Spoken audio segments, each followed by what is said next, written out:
7:10 now. Very special guest with us this morning. You recognize this guy, Howard Ain. Howard, he's the troubleshooter. He's been here for like 150 years. This is his twin brother. This is Stewart.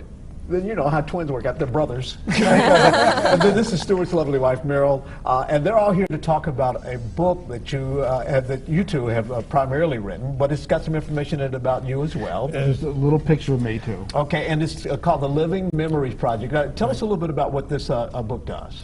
Well, we have interviewed about 32 people in which they talk about transforming grief over the loss of someone into positive projects in memory of their loved ones. Such things as scholarships and foundations and memory quilts. And he's got some pretty interesting people. Right. Remember Meryl Paul? Is that his name? Robert Meryl Paul, the son of Julius and Ethel Rosenberg. Yeah, which I found very fascinating because these are people who folks may not think about at first, but their sons, their children grieve for them and want to do things for them as well. In fact, Robert Meryl Paul set up a fund in his parents' name so that they wouldn't just be remembered as people who betrayed the United States and were executed as spies. Meryl, you were instrumental in coming up with the idea for this book, correct?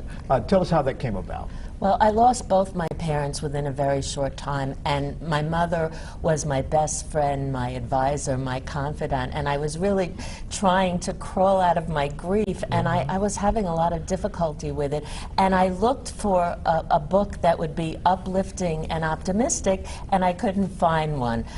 So my mother always said to me when I was sad or bored, get yourself a project. Yeah. So I said, this is a good project. So I enlisted the support of Stewart and my brother, and we interviewed the people, and we learned so much about how they transform their grief, and it was very healing and therapeutic and cathartic for us, and we're very thrilled that readers tell us that they find it healing and comforting as well. Cathartic to them as well. Talked to Nick Clooney. Yeah. Talked to Jack Klugman. Jack Klugman talks about how he remembers Tony Randall.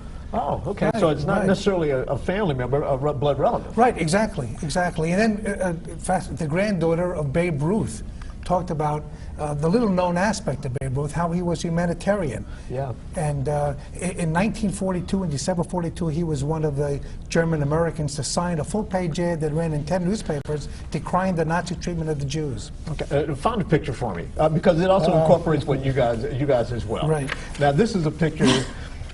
Can you see this? Can you see this picture here? Right there. Howard, tell us about that picture. I believe we're about 10 years old. Now, who's who? I'm not sure.